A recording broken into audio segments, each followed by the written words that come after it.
Ramayana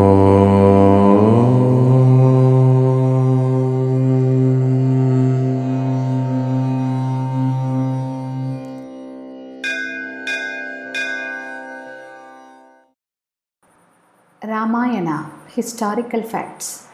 Time lent higher and greater luster to the achievements of these gifted races, and the age in which they flourished appeared to their descendants as the golden age of Bharatavarsha.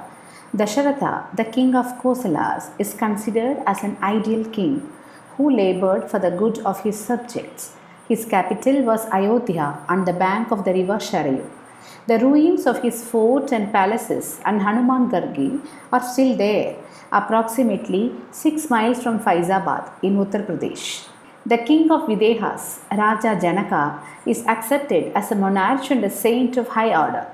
Lord Shri Rama, the eldest son of Dasharatha, is the hero of epic Ramayana, whereas Sita Devi, the daughter of Raja Janaka, is the heroine. 3 brothers of Lord Rama are Bharata, Lakshmana and Shatrughna, and they were married with the daughters of the Videhas, namely Mandavi, Urmila and Shrutakirti respectively. Their sons were founders of great cities and kingdoms, as stated under, which flourished in the 4th, 5th and 6th centuries before the Christian era. Lava and Kusha, the 2 sons of Sri Rama, ruled in Shravasti, an old and famous historical town which was the capital of Audh for some time during the days of Lord Buddha, and the later founded Kusavati at the foot of the Vindhya mountains, which is now the Begraj district of Uttar Pradesh. Bharata's 2 sons, Taksha and Pushkala, founded famous and flourishing kingdoms on either side of the river Indus, now in Punjab. Its western part is now in Pakistan. On the east of the Indus River, Takshashila, known to Alexander the Great and the Greeks as Taxila, was founded by Taksha. Pushkala founded his kingdom known as Pushkalavati to the west of the Indus. Alexander and the Greeks called the same as Pukuloitis. Lakshmana's 2 sons, Angada and Chandraketu, founded the kingdoms of Karupada and Chandrakanti respectively in the Malwa region. Shatrughna's first son, Subhagu, ruled Mathura, and the second son, named Shatrugati, became the king of Vidisha. Sri Ramacharita is considered to be the best work on devotion by the father of the nation, Mahatma Gandhi, one of the greatest men of the modern world. This immortal poem has an universal appeal and is accepted by all classes of people from Bihar to Punjab and from the Himalayas to Narmada. The characters shown in it are the characters of flesh and blood, virtues and vices, ideals of devotion and truth, bravery and duty, sacrifice and greatness, struggle and success, womanly faithfulness, love for domestic life based on dharma, respect for the values of higher life and the goal of human life in the end. The exemplary government is known as Ram Rajya in the historic world. There is something indescribably touching and tender in the description of these characters. Deeper than all the other characteristics is a sense of Rama's duty towards his father, his consort and brothers, his mother and stepmothers, towards his subjects, his foes and friends and others, including even birds and beasts. For the pious Hindus, Rama is Lord Rama, whose life in the form of a man and king is ideal life in all respects. His life exemplifies triumph of good over evil forces. It is a life of submission and service to sages and saints.